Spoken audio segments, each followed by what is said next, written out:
Everyone, good afternoon. কেমন আছো? আশা করি তোমরা সকলেই ভালো আছো। আমিও খুব ভালো আছি। তো এখানে ছোট্ট করে তোমাদের সাথে মিনি ব্লগ শেয়ার করলাম, তোমরা অবশ্যই দেখো। আমি আমার চুলটা দেখাচ্ছিলাম তোমাদেরকে, চুলটা কেটে ফেলেছি আমি।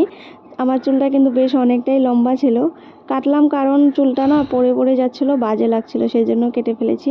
আরেকটা কারণ আছে, যেহেতু সামনে পুজো চলে এসছে, তো সেই জন্য আর কি কেটে ফেললাম। পুজোতে একটুখানি স্টাইল করবো না তাই কি হয়? তোমরা কি পুজোর শপিং শুরু করে দিয়েছো নাকি? অবশ্যই কিন্তু কমেন্ট বক্সে জানিও। যাই হোক, এখানে আমি দুপুরবেলা রান্না বসিয়ে দিয়েছিলাম, একদিকে ডাল আর একদিকে ভাত। তো ডাল বানাচ্ছি, সেজন্য আর কি ভাবলাম যে বড়া কিছু একটা বানানো যাক, সেজন্য আর কি বাইরেটা চলে গেলাম। আজকে বাইরেটা দেখেছো অনেক গরম, অনেক রৌদ্র উঠেছে।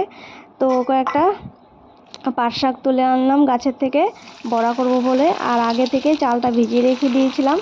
তো চালটা ভিজিয়ে বড়াটা করলে না মচমচা হয়, খেতে কিন্তু ডালের সাথে ভালো লাগে। আর আজকের মেনু একদমই সিম্পল, ডাল করেছি আর এখানে পাট শাকের বড়া তো তোমরা দেখতেই পাচ্ছ, আর এখানে আলু ভাজা আর গরম গরম ভাত আর লেবু লঙ্কা তো অবশ্যই ছিল।